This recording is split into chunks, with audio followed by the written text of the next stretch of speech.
ഇന്നലെ ചാമ്പ്യൻസ് ട്രോഫിയിൽ ഇന്ത്യ പാക് ആവേശപ്പോരാണ് നടന്നത് അല്ലേ? ആവേശപ്പോരിനൊടുവിലാണ് ഇന്ത്യക്ക് വിജയം. അത് ഇന്ത്യയുടെ വിജയം എന്ന് നമ്മൾ എപ്പോഴും പറയുമ്പോൾ അത് പാകിസ്ഥാനെതിരെയാണെങ്കിൽ ആവേശം കൂടും. അതെ, തീർച്ചയായിട്ടും. ദുബായിലാണ് എന്നുള്ളത് കൊണ്ട് തന്നെ അവിടെ നമുക്കറിയാം ഇന്ത്യൻ പ്രേക്ഷകർ എത്രത്തോളം ഉണ്ടാകും എന്നുള്ള കാര്യം, ഇന്ത്യൻ കായിക പ്രേമികൾ എത്രത്തോളം ഉണ്ടാകും. ഇന്നലെ ഷിൻസിന്റെ റിപ്പോർട്ട് ഉണ്ടായിരുന്നു. അതായത് ഇന്ത്യയുടെ ഒരു സെക്കൻഡ് ഹോം എന്ന് പറയാവുന്ന രീതിയിൽ ആയിരുന്നു ഈ ഒരു സ്റ്റേഡിയം മൊത്തമായി ഉണ്ടായിരുന്നത്. ഇന്ത്യയെ സംബന്ധിച്ചാണെങ്കിൽ ഒരു വിജയം, അത് നേരത്തെ വീണ പറഞ്ഞതുപോലെ പാകിസ്ഥാനെ പരാജയപ്പെടുത്തി എന്നതുകൊണ്ട് തന്നെ അത് ഇരട്ടി മധുരമാണ് ഇന്ത്യയെ സംബന്ധിച്ച്. ഒപ്പം തന്നെ മറ്റൊരു കാര്യമുണ്ട്, വിരാട് കോഹ്ലിയുടെ ഒരു സെഞ്ചുറി അതും എടുത്തു പറയേണ്ടതാണ്. കാരണം കോഹ്ലി ചാമ്പ്യൻസ് ട്രോഫിയിൽ എനിക്ക് തോന്നുന്നു സച്ചിന് പോലും നേടാൻ കഴിയാത്ത ഒരു വിജയമാണ് കോഹ്ലിയുടെ സെഞ്ചുറി. അതെ, അത് മറ്റൊരു കാര്യം കൂടിയുണ്ട്. അത് കോഹ്ലിയുടെ അന്താരാഷ്ട്ര കരിയറിലെ 82ാമത്തെ സെഞ്ചുറിയാണ്. അത് സച്ചിനേക്കാൾ താഴെയാണെങ്കിലും ആദ്യമായി ഏകദിനത്തിൽ 51 സെഞ്ചുറികൾ പൂർത്തിയാക്കുന്ന ആദ്യ താരം എന്ന നേട്ടം, അത് സച്ചിനേക്കാൾ മുകളിൽ ആ ഒരു നേട്ടം എന്തായാലും വിരാട് കോഹ്ലി കൈവരിച്ചിട്ടുണ്ട്. ചില സമയത്ത് ചില കളികളൊക്കെ കഴിയുമ്പോൾ ഇതുപോലുള്ള ചില റെക്കോർഡുകൾ വരാറുണ്ടല്ലോ, അത് ആദ്യമായി അവിടെ നേടുന്നത്. അതെ, അല്ല, കുറേയധികം കാര്യങ്ങളുണ്ട്. കാരണം വിരാട് കോഹ്ലിയെ സംബന്ധിച്ച് 14,000 റൺസ് എന്ന ആ ഒരു നേട്ടത്തിൽ ഇനിയും വിരാട് കോഹ്ലിയുടെ മുമ്പിലുള്ളത് കുമാർ സംഗക്കാരയും സച്ചിൻ തെണ്ടുൽക്കറും മാത്രമാണ് ഏറ്റവും കൂടുതൽ റൺസ് നേടിയ ആ ഒരു താരങ്ങളുടെ പട്ടികയിൽ. ഇനി വിരാട് കോഹ്ലിയുടെ മുമ്പിലുള്ളത് സച്ചിൻ തെണ്ടുൽക്കറും കുമാർ സംഗക്കാരയും, ശ്രീലങ്കയുടെ കുമാർ സംഗക്കാരയും മാത്രമാണ്. കോഹ്ലി 14,000 റൺസ് പൂർത്തിയാക്കിയിട്ടുണ്ട്. അതായത് ഇന്ത്യ പാക് ഒരു മത്സരം നടക്കുമ്പോൾ അതിനെ വ്യക്തിപരമായി എടുക്കുക എന്ന് പറയുന്നത് രണ്ട് രാജ്യങ്ങൾക്കും ഉള്ള കാര്യമാണ്. അതിനപ്പുറത്തേക്ക് അത് ക്രിക്കറ്റിനെ മാറി നിന്നൊരു ക്രിക്കറ്റ് പ്രേമി എന്ന രീതിയിൽ വിലയിരുത്തേണ്ടതും വളരെ ആവശ്യമാണ്. അങ്ങനെ നോക്കിയാൽ പോലും ഇന്നലെ ഇന്ത്യ അർഹിക്കുന്ന വിജയം തന്നെയാണ്. എന്തായാലും BCCI മാച്ച് റെഫറിയും ക്രിക്കറ്റ് നിരീക്ഷകനുമായ P. രംഗനാഥൻ നമ്മോടൊപ്പം ചേരുന്നുണ്ട്. ശ്രീ രംഗനാഥൻ, ഇന്നലത്തെ മത്സരം അത് അത്യന്തം ആവേശം നിറഞ്ഞു നിന്ന മത്സരമായിരുന്നു. എന്തായാലും ചാമ്പ്യൻസ് ട്രോഫിയിൽ ഇന്ത്യ സെമിയിലേക്ക് പ്രവേശിച്ചിരിക്കുന്നു. അത് പാകിസ്ഥാനെ തോൽപ്പിച്ചാണ് എന്നുള്ളതാണ് അതിൻ്റെ ഒരു പ്രത്യേകത. എന്തായാലും രണ്ട് നാണംകെട്ട തോൽവിയിലൂടെ പാകിസ്ഥാൻ ചാമ്പ്യൻസ് ട്രോഫി ആതിഥേയരാണ്, അതും ആലോചിക്കണം. ആതിഥേയരായിട്ടുള്ള പാകിസ്ഥാൻ ഇല്ലാതെ സെമി ഫൈനലിൽ കാണാതെ പുറത്തു പോയിരിക്കുന്നു എന്നുള്ളതാണ് ഈ മത്സരത്തിന്റെ ഒരു പ്രത്യേകത. ടോസ് വളരെ നിർണായകമായിരുന്നു. എങ്കിലും ടോസ് പാകിസ്ഥാൻ അനുകൂലമാണെങ്കിലും ഇന്ത്യയുടെ ബൗളർമാർ, അത് എടുത്തു പറയേണ്ടത് കുൽദീപ് യാദവ്, ജഡേജ, ഹാർദിക് പാണ്ഡ്യനെ പരീക്ഷിച്ച ആ ഒരു വിക്കറ്റ് വളരെ ക്രൂഷ്യലായിട്ട് ഹാർദിക് പാണ്ഡ്യ 2 വിക്കറ്റ് നേടുന്നു. അപ്പൊ എല്ലാ രീതിയിലും ഒരു ചെറിയ ടോട്ടലിന് ദുബായിൽ തിങ്ങി നിറഞ്ഞ ദുബായ് ഇന്റർനാഷണൽ സ്റ്റേഡിയത്തിൽ ഒരു ആധികാരിക വിജയം. അത് കിങ് കോഹ്ലിയുടെ ആ സെഞ്ചുറിയും, ധാരാളം വിമർശനങ്ങൾ കോഹ്ലിനെ കുറിച്ച് ഉണ്ടായിരുന്നു. കാരണം കോഹ്ലി, രോഹിത് ശർമ്മ ഇവര് വിരമിക്കേണ്ട സമയമായി, പുതിയ താരങ്ങൾക്ക് അവസരം നൽകണം. പക്ഷെ അതെല്ലാം ഇന്നലെ കോഹ്ലിയുടെ ബാറ്റിംഗ് കണ്ടപ്പോൾ അങ്ങനെയൊന്നും തോന്നിയില്ല. കാരണം 2 റൺസ് 3 റൺസ് ഒക്കെ ഓടിയെടുക്കുന്നത് കാണുമ്പോൾ ഒരു യങ്സ്റ്ററിന് കൂടെ പറ്റാത്ത രീതിയിലുള്ള ഒരു എനർജി ലെവൽ. അദ്ദേഹം ബൗണ്ടറി ലൈനിൽ എടുത്ത ക്യാച്ച്, അദ്ദേഹത്തിന്റെ ബാറ്റിംഗ്, പ്രത്യേകിച്ച് പാകിസ്ഥാനെതിരെ അദ്ദേഹത്തിന്റെ ബാറ്റിംഗ് ആവറേജ് നോക്കുകയാണെങ്കിൽ ഏറെ മുന്നിലാണ്. അപ്പോൾ ഒരു ഉജ്ജ്വല ഇന്നിങ്സ്, ആ ഇന്നിങ്സിന്റെ മികവ് പറയാതിരിക്കുക വയ്യ. അതിലൂടെ ഇന്ത്യ നേടിയ വിജയം, ഇന്ത്യ സെമി ഫൈനലിൽ വന്നിരിക്കുന്നു. അപ്പൊ എല്ലാ രീതിയിലും ഇന്നലെ ഇന്ത്യയുടെ ഒരു ദിവസമാക്കി മാറ്റി എന്നുള്ളതാണ് ഇന്നലത്തെ മത്സരത്തിന്റെ പ്രത്യേകത. രംഗനാഥൻ, മറ്റൊരു കാര്യം കൂടി, അതായത് നമ്മൾ പറഞ്ഞൊരു കാര്യമുണ്ട്, അതായത് ഈ വിരാട് കോഹ്ലിയുടെ പ്രകടനം അത് പാകിസ്ഥാനെതിരെ വരുമ്പോൾ എനിക്കൊന്ന് പാകിസ്ഥാനെതിരെ ഏറ്റവും അധികം player of the match award നേടിയ ഒരു താരം വിരാട് കോഹ്ലിയാണ്. അത് 2020-ലായിക്കോട്ടെ, ഏകദിനത്തിലായിക്കോട്ടെ, ഏത് ഫോർമാറ്റിലേക്ക് വരുമ്പോഴും പാകിസ്ഥാനെതിരെ കളിക്കുമ്പോൾ വിരാട് കോഹ്ലി പ്രത്യേകം, അതുവരെ ഫോമിലല്ലാതിരുന്ന കോഹ്ലി ആ ഒരു സമയത്ത് പ്രത്യേകമായി പാകിസ്ഥാനെതിരെ കളിക്കുമ്പോൾ ഫോമിലേക്ക് ഉയരുന്നൊരു കാഴ്ച, അത് വളരെ രസകരമായ ഒരു സംഭവം തന്നെയല്ലേ? വളരെ ശരിയാണ്. കാരണം അതായിരുന്നു എല്ലാ 120 കോടി ഭാരത ജനതയും ഉറ്റുനോക്കുന്നത് അങ്ങനെ ഒരു ഇന്നിങ്സ് ആണ്. അത് തന്നെയാണ് ഇന്നലത്തെ ആ ഒരു ഇന്നിങ്സിലും നമുക്ക് കാണാൻ സാധിച്ചത്.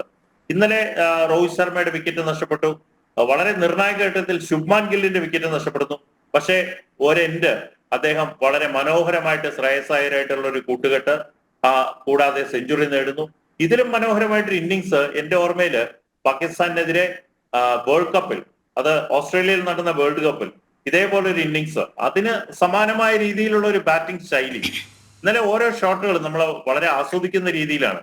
പ്രത്യേകിച്ച് പാകിസ്ഥാന്റെ ബോളർമാരെ അദ്ദേഹം നേരിടുന്ന ആ ശൈലി കാണുമ്പോൾ അനായാസം ബോളർമാരെല്ലാം ഒരു നിർവീര്യമാക്കുന്ന രീതിയിലുള്ള, പാകിസ്ഥാൻ ബോളർമാരെ ഒരു രീതിയിലും വിക്കറ്റ് കൊടുക്കാതെ അദ്ദേഹം ആ ഭാരതത്തിനെ വിജയത്തിലോട്ട് എത്തിക്കുന്ന ആ ഒരു ഇന്നിങ്സ്, അത് പ്രത്യേകിച്ച് പാകിസ്ഥാനെതിരെ ആവുമ്പോൾ അതിന് ഇരട്ടി മധുരം എന്ന് വേണം പറയാനായിട്ട്. ഈ ഫീൽഡിങ്ങിൻ്റെ കാര്യവും കൂടി ഈ ഘട്ടത്തിലൊന്ന് പറഞ്ഞ്, താങ്കൾ തുടക്കത്തിൽ സൂചിപ്പിച്ചതുപോലെ ഒരു എനർജി ലെവല് ഇന്ത്യൻ ടീമിന് വല്ലാത്ത രീതിയിൽ ഇന്നലെ ഉണ്ടായിരുന്നില്ല. അത് ഫീൽഡിൽ പ്രത്യേകിച്ച് പ്രകടവുമായിരുന്നു. അതേസമയം പാകിസ്ഥാൻ്റെ ഫീൽഡിംഗ് ആവട്ടെ എത്രത്തോളം മോശമായിരുന്നു എന്നുള്ളതും ഇന്നത്തെ ആ കളിയിൽ നിന്ന് വ്യക്തമായതാണ്. അല്ല, പാകിസ്ഥാന്റെ ഫീൽഡിംഗ് മാത്രമല്ല, ബാറ്റിംഗ് ആയാലും ബോളിംഗ് ആയാലും എല്ലാ രീതിയിലും ഇന്നലെ അവര് ഒരു വൺ സൈഡഡ് ഗെയിം ആയിട്ട് മാറി എന്നുള്ളതാണ്. ടോസ് വിജയിച്ചപ്പോൾ ഞാനും പ്രതീക്ഷിച്ചു നല്ലൊരു തുടക്കം, പ്രത്യേകിച്ച് ബാബർ അസാമിന്റെ ഒരു ഇന്നിങ്സ്, അദ്ദേഹം നല്ല രീതിയിൽ ബാറ്റ് ചെയ്തു. പക്ഷേ ഹാർദിക് പാണ്ഡ്യയുടെ ഒരു മികച്ച ബോളിംഗ് ചേഞ്ച് ഹാർദിക് പാണ്ഡ്യനെ കൊണ്ട് ചെയ്തു. ബാബർ അസാമിന്റെ വിക്കറ്റ് നേടുന്നു. പിന്നെ തുടർച്ചയായിട്ടുള്ള വിക്കറ്റ് വീഴ്ച, പാകിസ്ഥാൻ ആപ്പാടെ ഒരു പാർട്ണർഷിപ്പ് ബിൽഡ് ചെയ്യാൻ സാധിക്കുന്നില്ല. അവരുടെ ക്യാപ്റ്റനും പുറത്താവുന്നു. എല്ലാ രീതിയിലും ഒരു കുറഞ്ഞ സ്കോറിലോട്ട് പാകിസ്ഥാൻ പുറത്താവുന്നു. പിന്നീട് കണ്ടത് അവരുടെ ഷാഹിൻ അഫ്രീദി എന്നുള്ള ആ ഫാസ്റ്റ് ബോളറിന്റെ വരവ്. പക്ഷേ ശുഭ്മാൻ ഗില്ലിന്റെ ബാറ്റിംഗ് കണ്ടപ്പോൾ ഇവിടെ നമ്മുടെ ക്ലബ് ക്രിക്കറ്റിന് കളിക്കുന്ന ഒരു ബോളറിനെ മാതിരിയാണ് തോന്നിയത്. മനോഹരമായിട്ടുള്ള അദ്ദേഹം അഫ്രീദിനെ നേരിട്ട രീതി, ആ സ്റ്റെപ്പ് ഔട്ട് ചെയ്ത് വരെ അദ്ദേഹം ബാറ്റ് ചെയ്യുന്നു, കവറിലൂടെ മനോഹരമായിട്ട് ബൗണ്ടറി നേടുന്നു. അപ്പൊ ഇവിടെ കണ്ടത് പാകിസ്ഥാന്റെ നിർവീര്യമായിട്ടുള്ള ഒരു ബോളിംഗ് അറ്റാക്ക്. അതിലും പരിതാപകരമായിരുന്നു ക്യാച്ചുകൾ ഡ്രോപ്പ് ചെയ്യുന്നത്. സമ്മർദ്ദത്തിന് പൂർണ്ണമായിട്ടും പാകിസ്ഥാൻ താരങ്ങൾ അടിമപ്പെട്ടു എന്ന് വേണം പറയാനായിട്ട്. എങ്കിലും ഭാരതത്തിന്റെ ഈ വിജയം എന്നും എടുത്തു പറയേണ്ട ഒരു വിജയമാണ്, പ്രത്യേകിച്ച് ചാമ്പ്യൻസ് ട്രോഫി. രംഗാധരൻ, മറ്റൊരു കാര്യം കൂടി, അതായത് ശുഭ്മൻ ഗില്ലിൻ്റെ ഒരു പ്രകടനം, അത് ആദ്യ മത്സരത്തിൽ സെഞ്ചുറി നേടി, രണ്ടാം മത്സരത്തിൽ അത് അർദ്ധ സെഞ്ചുറിക്ക് അരികെ വീണു. എന്നിരുന്നാലും ഗില്ലിൻ്റെ ഒരു പ്രകടനം അത് ഇന്ത്യക്ക് നൽകുന്നൊരു പ്രതീക്ഷ. കാരണം വരാനിരിക്കുന്ന തലമുറ യുവതാരങ്ങളടക്കം ഇനി ടീമിലേക്ക് വരാൻ കാത്തു നിൽക്കുന്നുണ്ട്. അപ്പോൾ ഇന്ത്യയുടെ ഒരു ഭാവിയും അതും ശക്തമല്ലേ? വളരെ ശരിയാണ്. ഏറ്റവും മികച്ച രീതിയിൽ ഇപ്പോഴും ജയ്സ്വാളുടെ ടീമിലില്ല. ഏറ്റവും മികച്ച രീതിയിൽ ലെഫ്റ്റ് ഹാൻഡർ ബാറ്റർ ആയിട്ടുള്ള ഓപ്പണിംഗ് ബാറ്റർ ആയിട്ടുള്ള ജയ്സ്വാൾ കളിക്കുന്ന ടീമിലില്ല. പക്ഷെ ശുഭ്മാൻ ഗില്ലിന്റെ ആ ഒരു ഇന്നിങ്സ്, അദ്ദേഹം ഒരു റൺ ഗ്രാഫ്റ്ററാണ്. ഇവിടെയാണ് ഞാൻ സൂചിപ്പിച്ചത്. എനിക്ക് തോന്നുന്നു കഴിഞ്ഞ മത്സരത്തിൽ ഞാൻ ഏതോ ഒരു ചാനലിൽ ഇത് പറയുന്നുണ്ട്. കാരണം രോഹിത് ശർമ്മ ആദ്യത്തെ പവർ പ്ലേയിൽ ഉജ്ജ്വലമായിട്ട് ഫോമിൽ അദ്ദേഹം അറ്റാക്ക് ചെയ്ത് ബാറ്റ് ചെയ്യുന്നു. രോഹിത് ശർമ്മയുടെ വിക്കറ്റ് നഷ്ടപ്പെട്ടു കഴിഞ്ഞാൽ ഒരു എൻഡില് ഇത്ര മനോഹരമായിട്ട് ബാറ്റ് ചെയ്യാൻ, അതായത് സിംഗിൾ ആയാലും ഡബിൾ ആയാലും അല്ലെങ്കിൽ ബൗണ്ടറി ആയാലും നേടാൻ കഴിവുള്ള ഒരു താരം ഇന്നലെ നമ്മൾ കണ്ടതാണ്. വിരാട് കോഹ്ലിയുമായിട്ട് ചേർന്ന് ആ കൂട്ടുകെട്ട്, രോഹിത് ശർമ്മയുടെ വിക്കറ്റ് നഷ്ടപ്പെട്ടതിന് ശേഷം ശുഭ്മാൻ ഗില്ല് വളരെ എഫക്റ്റീവായിട്ട്, പ്രത്യേകിച്ച് അഫ്രീദിയുടെ ആ ബോളിങ്ങിനെ നിർവീര്യമാക്കുന്ന രീതിയിൽ അദ്ദേഹം ബാറ്റ് ചെയ്യുന്നു. ഇവിടെയാണ് ആ ക്ലാസ് നമുക്ക് കാണാൻ സാധിച്ചത്. വളരെ മനോഹരമായിട്ടുള്ള ഒരു ഇന്നിങ്സ് അദ്ദേഹം ഇന്നലെ ഞാൻ പ്രതീക്ഷിച്ച വീണ്ടും അടുത്തൊരു സെഞ്ചുറി നേടുന്നുള്ളതാണ്. പക്ഷെ അത് വിരാട് കോഹ്ലി അദ്ദേഹം ഏറ്റവും മികച്ച രീതിയിൽ ബാറ്റ് ചെയ്ത് ഇന്ത്യയെ വിജയത്തിലോട്ട് എത്തിച്ചു. ഒരു കാര്യം കൂടി, അതായത് പാകിസ്ഥാൻ്റെ കാര്യത്തിലേക്ക് വന്നാൽ സ്വന്തം നാട്ടിൽ നടക്കുന്ന ഒരു ചാമ്പ്യൻസ് ട്രോഫി, അതിൽ ഇന്ത്യയുടെ മത്സരം മാത്രമാണ് ദുബായിലുള്ളത്. ബാക്കി പൂർണ്ണമായും പാകിസ്ഥാനിൽ നടക്കുന്ന ഒരു ടൂർണമെൻറ്റ്. ആ ടൂർണമെൻറ്റിൽ സെമി പോലും കാണാതെ പുറത്തായി ഒരു നാണംകെട്ട അവസ്ഥയിലേക്കാണ് പാകിസ്ഥാൻ നീങ്ങിയിരിക്കുന്നത്. വളരെ ശരിയാണ്. അതാണ് ഞാൻ പറഞ്ഞത്. ഭാരതത്തിനെതിരെ സ്വന്തം ആതിഥേയരായിട്ടുള്ളവർക്ക് കളിക്കാൻ പാകിസ്ഥാനിൽ പറ്റിയില്ല. അതും ഒരു ന്യൂട്രൽ വെന്യൂ ആയിട്ടുള്ള ദുബായിൽ കളിക്കുന്നു, അവിടെയും പരാജയപ്പെടുന്നു. അപ്പോ ന്യൂസിലാൻഡിനെതിരെ വളരെ ദയനീയമായിട്ട് സ്വന്തം രാജ്യത്ത്, അതായത് പാകിസ്ഥാനില് പരാജയപ്പെട്ടതിന് ശേഷം അവർ മടങ്ങി ദുബായിൽ വരുന്നു. അപ്പൊ രണ്ട് സ്ഥലത്തും ഏറ്റ പരാജയം. അപ്പൊ പാകിസ്ഥാൻ ടീമിന്റെ പെർഫോമൻസിന്റെ നിലവാരം അതിൽ നിന്ന് തന്നെ നമുക്ക് മനസ്സിലാക്കാം. എന്തായാലും ആതിഥേയരായിട്ടുള്ള പാകിസ്ഥാൻ ടൂർണമെന്റിൽ സെമി കൂടെ കാണാതെ പുറത്തു പോകുന്ന ഒരവസ്ഥ വളരെ ദയനീയം തന്നെ. ഓക്കെ, എന്തായാലും മറ്റൊരു കാര്യം കൂടിയുണ്ട്. അതായത് ഇനി ഇന്ത്യക്ക് നടക്കാനിരിക്കുന്ന അടുത്തൊരു മത്സരം അത് ന്യൂസിലാൻഡിനെതിരെയാണ്. ആദ്യ മത്സരത്തിൽ ബംഗ്ലാദേശിനെ പരാജയപ്പെടുത്തി, രണ്ടാം മത്സരത്തിൽ പാകിസ്ഥാനെ പരാജയപ്പെടുത്തി. ഇനി വരാനിരിക്കുന്നത് ന്യൂസിലാൻഡിനെതിരെ മത്സരമാണ്. ആ മത്സരത്തിൽ എനിക്ക് തോന്നുന്നു ചെറിയ ചില പരീക്ഷണങ്ങൾക്കൊക്കെ ഇന്ത്യൻ മാനേജ്മെൻറ്റ് തയ്യാറാവാനുള്ള സാധ്യതയുണ്ട് എന്ന് എനിക്ക് തോന്നുന്നു. കാരണം അർഷദീപ് സിംഗിന് പുറത്തുണ്ട്. അർഷദീപ് സിംഗിന് ഒരു അവസരം കൊടുക്കാനുള്ള ഒരു പരീക്ഷണം നടത്താനുള്ള സാധ്യതയുണ്ട്. ഋഷഭ് പന്തിനെ കൊണ്ടുവരാനുള്ളൊരു സാധ്യത. ഈ ഒരു പരീക്ഷണങ്ങൾക്ക് എത്രത്തോളം സാധ്യതയുണ്ട്? ഒരിക്കലുമില്ല. കാരണം ഇവര് ഈ ഗ്രൂപ്പില് ഒന്നാം സ്ഥാനത്ത് വന്നാലേ എതിർ ഗ്രൂപ്പിലെ രണ്ടാം സ്ഥാനക്കാരായിട്ട് നമുക്ക് സെമിഫൈനലിൽ ഏറ്റുമുട്ടാൻ സാധിക്കുകയുള്ളൂ. എനിക്ക് തോന്നുന്നു ഓസ്ട്രേലിയയാണ് മറ്റു ഗ്രൂപ്പിൽ ഏറ്റവും മുൻപന്തിയിൽ നിൽക്കുന്നത്. അപ്പൊ ഓസ്ട്രേലിയക്കെതിരെ സെമിഫൈനലിൽ ഇന്ത്യ കളിക്കുക എന്നുള്ളത് രണ്ടാം സ്ഥാനക്കാരായിട്ട് വന്നു കഴിഞ്ഞാൽ അത് മത്സരം ഒരു ഫൈനലിന്റെ പ്രതീതിയായിരിക്കും. അത് ഒഴിവാക്കി ഇന്ത്യ ടേബിൾ ടോപ്പ് ആയിട്ട് വരിക, അതും ന്യൂസിലാൻഡിനെതിരെ ഒരു വിജയം, ആ വിജയത്തിന്റെ ആ ഒരു ഫ്ലോ ഒരിക്കലും ഒരു ക്യാപ്റ്റനോ ഒരു ടീം മാനേജ്മെന്റോ ടീമിൽ മാറ്റാനായിട്ട് വരുത്തുകയില്ല.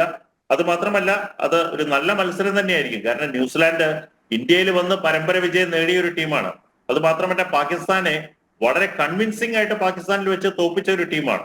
അവരുടെ സാൻഡ്രൺ എന്നുള്ള ബോളർ, അവരുടെ എല്ലാവരും ഫോമിൽ കളിക്കുന്നു, വില്യംസൺ എന്നുള്ള ബാറ്റർ. അപ്പൊ ഒരിക്കലും ഒരു അണ്ടർ എസ്റ്റിമേറ്റ് ചെയ്യാൻ പറ്റിയൊരു ടീമല്ല ന്യൂസിലാൻഡ്. ഏറ്റവും മികച്ച ഒരു ടീമാണ്, പ്രത്യേകിച്ച് ഏകദിനത്തിൽ. അതുകൊണ്ട് ഒരു ചാൻസും ഇന്ത്യ എടുക്കില്ല. ഒരു വിന്നിംഗ് കോമ്പിനേഷൻ തന്നെയായിരിക്കും ഇന്ത്യൻ ടീം ന്യൂസിലാൻഡിനെതിരെ കരുതപ്പെടുക. ശരി, വളരെയധികം നന്ദി ശ്രീ പി രംഗനാഥൻ ഈ അവസരത്തിൽ നമ്മോടൊപ്പം ചേർന്നതിന്. അതായത് ഇന്ത്യ ബംഗ്ലാദേശിനെ തോൽപ്പിച്ചു, പാകിസ്ഥാനെ തോൽപ്പിച്ചു, സെമിയിലേക്ക് എത്തിയിരിക്കുന്നു. ഇനി വരാനുള്ളത് ന്യൂസിലൻഡിനെതിരെയുള്ള മത്സരമാണ്. എന്തായാലും അതിലും വിജയിച്ച് ടേബിൾ ടോപ്പേഴ്സായി ഇന്ത്യ സെമിയിലേക്ക് പ്രവേശിക്കട്ടെ. ചാമ്പ്യൻസ് ട്രോഫി ഫൈനൽ ദുബായിൽ തന്നെ നടക്കട്ടെ. ഇന്ത്യ കപ്പ് ഉയർത്തട്ടെ എന്ന് നമുക്ക് പ്രതീക്ഷിക്കാം.